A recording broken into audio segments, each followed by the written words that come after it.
Hello, you wonderful people, and welcome to another episode of Not Too Comic Book. This being a show where I talk about TV shows that are adaptations of comic books. For today's episode, I'm going to talk about the latest episode of Black Lightning. A lot of really interesting things went down in this episode, so let's break it down. Well, first and foremost, we're picking up after the events of last episode about what happened to Jennifer. Everyone's gathered around. Jeff is the only one that's kind of more being like, maybe there's still something we could do, because everyone else is kind of thinking like it's all over, but Jeff can still feel Jennifer's energy, so they're thinking that maybe, just maybe, if they can probably gather up her energy, maybe they can do something to kind of ultimately put her back together. But obviously that everyone's got their reservations, but and this is like, no, like, maybe it's something we can do. So obviously what they need is something from Star Labs, and they need to get it there quick. I was like, wait, he's like, yeah, I know someone who could get here in a fly. I wish we could have gotten to see Barry, but it's understandable. It would have only been like for a few seconds. That's just a bummer with this whole thing. I mean, it makes sense, to be fair. Like, obviously this show's been disconnected from the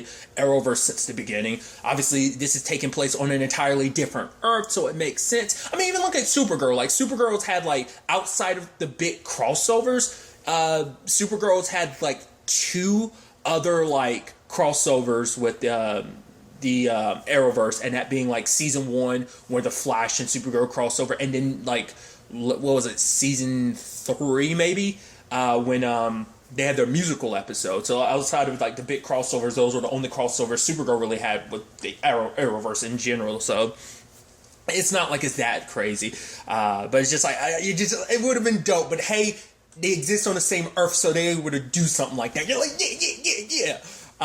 Because granted, who knows what their Star Labs and Speedster situation was like. Maybe it was a different Flash on his Earth prior to this. I don't know. Because remember, even during Crisis, he said, like, oh, like, I thought Superman was like a myth or a legend. I mean, Batman was considered a myth and a legend prior to Elseworlds as well. But regardless, tangents and all that. But, they were able to get like a condenser that they needed to make this happen. So I was like, hey, good thing for having superpowered friends that are fast too. So that benefited them a lot. But now it's like a process of, having to wait. It's sad too that the circumstances are, this is Jeff's first time suiting up this season, and it's under these circumstances. But he flew to the ionosphere, and he's like, oh, like, I can understand why someone would get addicted to it. Which I'm like, oh, it's not just Jennifer. We've seen that in with the Arrowverse. We've seen it with, we've seen Clark go up there. Granted, it's usually been within the confines of a fight, but still, getting that view of Earth is kind of dope. Like, we're getting more and more of that lately. I think it's interesting. But regardless, Jeff ends up gathering up her energy. Obviously, Lynn's worry at first was like, last time you tried to contain Jennifer energy, it nearly killed you. This is a whole bunch of it. You've got to pull her all together. It ended up being so much he ended up passing out, but luckily they were able to kind of get like Jeff to wake up, and he was like, oh, you guys thought you guys were worried, So, but luckily the process is starting. And the sad thing is, it seemed like, hey, after last episode, Lynn and Jeff were on in a better place. Is kind of, I never even thought about that till now. It's like, if you did put their names together, it would be Jen. It'd be just like double N Jen instead of like, well, I mean, hell, even Jennifer's would be that too. Regardless, it's something I didn't even think about, because like, yeah, Jeff and Lynn. Regardless, the fact is that I thought they were in a better place because of last episode. And when it came down to it, though, it's like, it just took her being like, yeah, I should have done something about it. It's like, wait, you knew about the whole ionosphere thing? It's like, yeah, I told her not to. And it's like, well, that's great, like, because Jennifer sadly did get addicted to it. So it's like, yeah, that is something you would, that's something an addict would say. And obviously for Lynn, she's throwing it back at being like, you weren't there. It's like, you've been dealing with your nonsense. He's like, oh, Henderson dying was a nonsense. It's like, yes, because you spent the entire time and you were kind of like not there for your family during that time. It's like you failed Freeland and your family, which is like, oh, it's sad that it took that one moment, because they haven't worked past all their issues. It's still there. I mean, to be fair, it's because they've never really had time to, because it's been one thing after another. Because, because it's sad, because they had that moment of her being like, I've missed you. Like, we've kind of missed you. You've been kind of gone. It feels like you've been gone for a long time. Even he was like, yeah, it's felt like that for me too. And just in that moment, it's like, it seemed like everything was good until, Jeff, because obviously Jeff's angry and sad about the current circumstances, so he's kind of lashing out a little bit. And so is Lynn as well, They both said a lot of stuff they didn't mean. She even outright said, "This is all your fault." I mean, to be at the end of the day, it's no one's fault, because even Anissa says it to TC, like, "Don't put this on you." He's like, "I knew something was wrong, but for him, it's like, I was just talking to her 1 minute and then she's gone." But for Anissa, it's like, Jennifer's going to be Jennifer. It's like, regardless of what they did or said, she was still going to do her, because it was her way, it was her way of dealing with things. Like, obviously, I think going into Ionosphere, it made her feel good. It made her kind of like her worries go away. Like I said, she found her own vice. Everyone has their way of dealing with things. Lynn had initially the green light, and then the meta booster. So like she, kept finding a new vice, and Jennifer found hers in her way of ultimately having to deal with everything. And it's like, at the end of the day, like, Jen's choices are Jen's choices, but I get it. It's also like, her parents, you were both going through stuff at the time. Like, it wasn't like, but that's the sad thing, is that, like, life doesn't pause for you to kind of deal with your stuff at the time. Like, while you're going through stuff, Jennifer's going through stuff too. It's a sad circumstances, and that everyone's taking a little bit of the blame, I think, for not being there. TC's blaming himself, Jeff is blaming himself, so is Lynn, so is Anissa. Like, I think everyone is feeling a little bit of that blame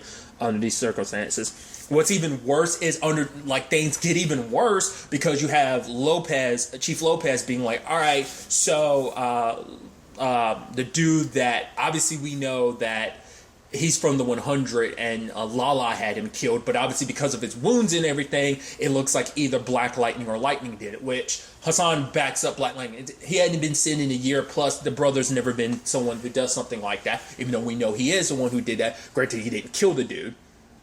But it's like, well, then it's got to be Lightning then. Okay, then. So she's going to be the public face of the meta scourge. It's like these meta humans who kind of do whatever they want to, because she wants to blame. It's like, I mean, I don't think it's come back yet. Now, the moment it comes back, I think that's going to switch the narrative potentially. But I think where things currently stand, it isn't shown that it was actually a bullet. Because obviously it wasn't originally, but they made sure to make it so that it was a bullet from the police that led to the mayor dying. So I think that's going to shift the narrative a lot when that eventually comes out. I'm curious to see how Chief Lopez handles that. But now she wants Hassan to lead a meta task force.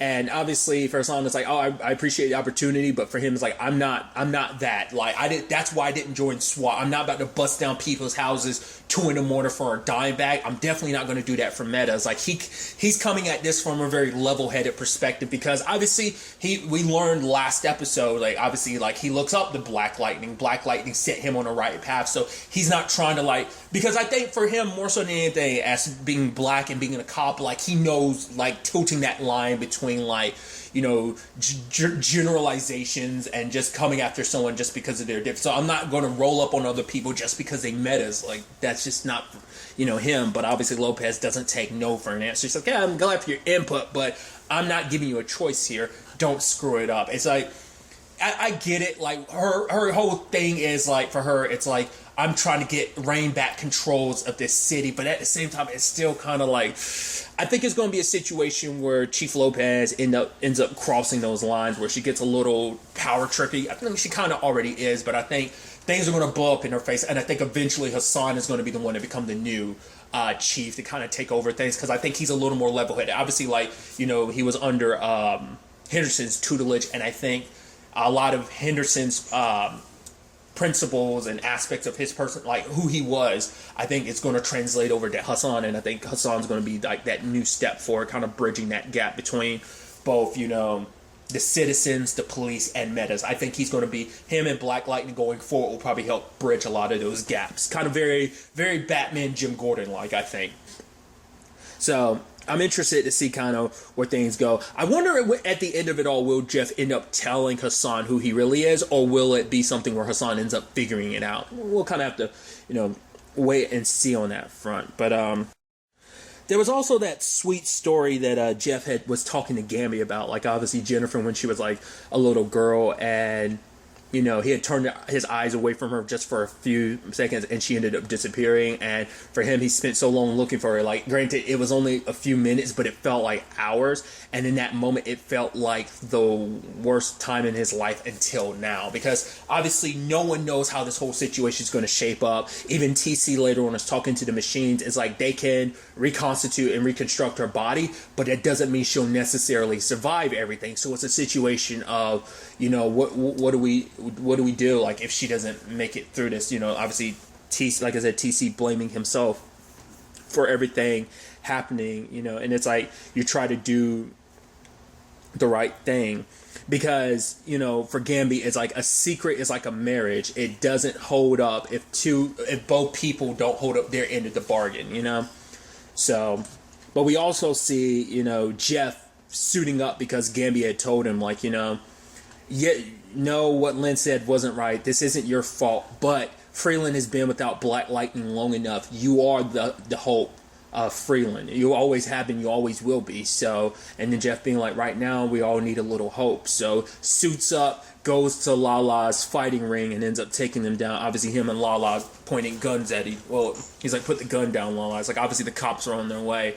And I thought it was really interesting for Lala. It's like, well, because Jeff was like, we need to stop killing each other. It's like, yeah, but that needs to be kind of said to the cops. But what I think is interesting, that even though they're kind of on the opposite sides of things, even though Lala and Black Lightning have butted heads in the past, there is that mutual respect thing of like, yeah, you're going about things a criminal way, but I do know in your own way you do love Freeland. And even he recognizes, like, yeah, despite everything, despite us being on different sides of the law, you love Freeland too. So it's like, I'm glad, basically even saying, I'm glad to have you back. Freeland needs someone to look up to.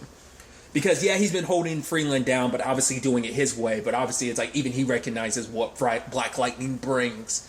It's like, maybe you can mediate some of this, like, fix some of what's kind of broken here. I just thought that was kind of a fascinating situation, that to hear that kind of come from Lala like that was really interesting. Obviously, him having Destiny calling him up saying that she wants to have a deal made about, trying to have some truce, because the police are coming after all of them. So it's like, at a situation like this, yeah, we can keep our beef, but right now we need to be having a truce. Obviously, Lala's planning on killing her anyway, because it's like, this ain't how he's going to roll. But when it's time for the meetup, it turns out she betrayed them, called the cops and set them up.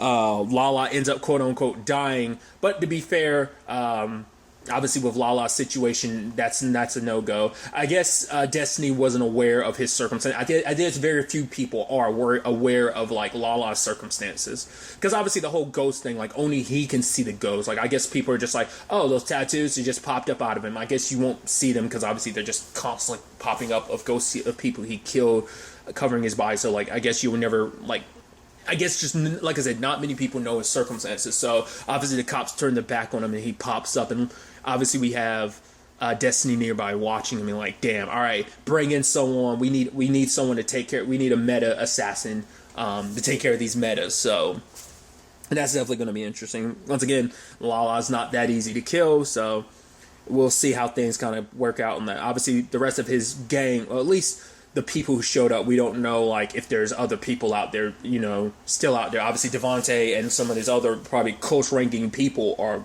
taken off the board, but Lala's still out there, so there's that. There's also the situation with Tobias. Obviously, he's taken interest, because he had one of his associates, Val. She was kind of like, can I be candid? Your obsession with the Pierces does nothing for you. Like, she's basically saying it's going to rebound back and screw you over in some shape or form. Because Tobias wants to make it seem like he's so in control, but he wants to say, like, oh, this is a chessboard that basically in the game, you want to force your opponent to put them in a position where they have to commit their most powerful pieces, the pieces they want to keep in reserve. Once that happens, is like, that's when the game really starts. Like, when the game starts, that's when I always win. Granted, He thinks he's seen the entire board, but I think for him, his eye is always looking towards the Pierce family, which I think that's going to be where Lynn comes into place, because remember, her and Jeff were talking about last episode of her getting close to him and that being his undoing, because he'll think like, oh, I got the upper hand on it, I'm getting close to Lynn, ha ha ha, and he won't see it coming when they basically knock him out. We'll see. What was also interesting too is obviously Red telling that story of like, oh, like his dad told him never to trust it's like, oh, I see what you are, Val, I see you trying to be perfect, try to be the perfect girl and everything, dressed a certain way, but it's like, my dad told me like not to trust a woman that doesn't whose eyes don't smile. And it's like, oh yeah, tell her where your dad is right now. Oh, he's in the cemetery. My mom slit his throat. And it's like, oh, mama knows best. Which is like, oh, that's really disturbing. I think this is also the first time they've ever said his name to Red. I don't know if that's someone, like, once again, from the comics you would typically be aware of and know of. I don't know, but I thought that was interesting. I'm assuming his power is just pure telekinesis, because I guess that coin is just kind of his thing. Very much like, I guess, kind of very similar to like Shadow from American Gods, kind of having like the coin kind of be a little bit his thing. Like, I think maybe it's kind of a similar thing. So I think it's just pure telekinesis. They haven't really gotten into, like I said, displaying what his power fully is and what he's capable of. So obviously Val was saying like, you being distracted by the Pierces, like honestly all your plans are not going to go the way you want to, like things are going slow. He's like, nah, get it done. So what he's necessarily got up his sleeve, we'll have to wait and see, especially because he basically turned the city a little upside down by having the mayor killed, but also pointing everything to now everything's kind of falling on lightning, and I'm sure that's going to come and call. Well, considering the circumstances with Jennifer this episode, I'm curious to see what that looks like going forward, because for some people it's, well, let's go ahead and talk about it. Like, obviously, I was wondering what the circumstances were going to be. Like, obviously, when it's like, all right, we're going to have to, reconstruct Jennifer's body and everything. So I was wondering, I had a feeling I was like, Jennifer's, because even Jeff was like, yeah, I don't feel Jennifer's energy. Like, he's like, I felt it for a moment, but then it disappeared. And then we see at the end that Jennifer looks completely different. I guess it's like, recreating her body perfectly wasn't. I was wondering if they were going to do a thing of like, technically they were going to get her to age up, like, obviously say she's like 18 now. I thought they were going to make it so that it was like, oh, now she's like 27 or something like that. Kind of not the same thing, but DC wise is kind of interesting, kind of similar to how they handled Poison Ivy a little bit in Gotham. I thought it was going to be something similar to that, so we'd be dealing with like an older Jennifer. Obviously she looks completely different, but that's what I'm wondering, like, the argument will probably be like, oh, someone else is taking up the mantle of lightning, that could be the thing, which would be interesting considering obviously Batwoman went through a very similar thing recently. So that's why I'm wondering, like, well, to be fair, she's also going to have to stay low key, because it's like, well, you're public enemy number one, so if you go out there as lightning, yeah, you're going to attract the wrong people, but it's also like, hey, you look different.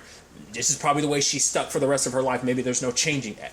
But maybe Grace's circumstances might be able to help, because Grace can shapeshift. So if they use something of her DNA or something, maybe if Lynn kind of breaks it down and is able to kind of understand it better, maybe they could apply that to Jennifer, so Jennifer can turn back in the way she looked before. Maybe there's no going back. Like, it's like, this is her new body. This is where things are. I don't know. Like, who the new actress seems like she's just about, like, she looks like she could be probably about 18 as well, so her new body seems like it's probably just about the same age supposedly. So I don't think it's the whole like, oh, maybe she did. Maybe we'll find out next episode that it is someone that's old. Maybe it is Jen's new body is older, but it looks like it's like, oh, you look like you're probably about the same age. Could be mistaken, you don't know, because I'm sure like the actress who plays Jennifer anyway is probably like in her mid-20s anyway, early-ish to mid-20s. China, the actress who has played Jennifer up till now anyway. So like I said, I'm curious to see how that whole situation shakes out. But obviously this episode was also about mending a lot of fences on some fronts too, like obviously the Grace and Anissa situation, where it's like Anissa didn't tell, like, obviously I get it, it's like something that you're still dealing with, so you don't want to like bring Grace into it, but in the sense that like it's hard enough dealing with it right now, telling her and bringing it up again, it's just going to be a whole bag, but obviously it's going to be a whole thing within itself. But Grace ends up bringing it up later, I'm not your roommate, I'm not like your hookup, I'm your wife, like we're family. Like, she's like, I've spent enough time looking from the outside in that like we're family, like confide in me. And that's the thing. And even Anissa admits, like, obviously for so long she's used to kind of living her life her way, and she's kind of built up a lot of walls, and it's like, and it's like, I'm just, give me time, I'm gonna get there. But it is a thing of like, yeah, this is your wife you're talking about, because even Grace being like, yeah, you haven't even told your parents about it. To be fair, considering everything, like I said, it's just one thing after another. You haven't really had time of a lot of celebrating, but it is a thing of, it's not like she's trying to hide it away or anything. It's like I said, it's just been one thing after another, and I think it's something that's definitely going. I mean, every relationship has its own struggles, and I think a lot. Anissa breaking down those barriers between her, like, it is a thing of like, yeah, you should have immediately told Grace, because she is your wife. Like, she's there. Like, she's part of your family now. You even said it yourself. Like, aside from your actual just family, she is your family. So you need to tell her those things so she can be there for you, give her an opportunity, like, keeping a lot of that. I mean, obviously that's an issue between Lynn and Jeff. Like, they've kept a lot of stuff from each other, and what that's kind of manifested as, kind of don't want, like, that to become a thing. But I think, Lynn and Jeff kind of put up their own barriers in their own regard. So, but when it's all said and done, I think it was really sweet what Anissa was saying too, that, like, obviously, like, Jennifer's always been that person, has been her number one, because it's like, she's the person I came out to. She's the first person I ever told about you. Like, anytime there's ever been something, she could always go to her sister, like, talk about stuff that she probably never talk about with their parents. Like, they both kind of had each other for that. And for her, she's scared that things might not work out. But regardless of anything, Grace is like, look at where we are. And despite everything that was thrown at us, we're still standing here together. So she's like, it proves that anything is possible, and so let's live in that possible for right now, So that was pretty dope. And then also Lynn and Jeff, she apologizing for what she said, and him apologizing for what he said as well, and them coming together, because once again, she's like, they're both scared. Like, he wants to believe that everything's going to be okay, and in her heart, she wants to as well, but the scientist part of her brain can't shut off, and she knows what she knows scientifically. But once again, we're dealing with a world where the impossible is possible, and we see that the impossible happens. Granted, there's going to be some hiccups with the impossible, but still, it's definitely going to be interesting to see where all of this takes us going forward with these new circumstances. Obviously, like I said, Lala out there, whatever it is that Tobias is doing, but also potentially Black Lightning is back, and what that necessarily means going forward, as what does the Pierce family do going forward? What does Tobias have for the plan for the Pierce family going forward? We'll also ultimately have to wait and see where all this ultimately ends up taking us going forward into the next episode. But really, that's all I want to talk about. Until the next time we meet, be happy, be safe, live life to the fullest, and enjoy it. Good day, and goodbye.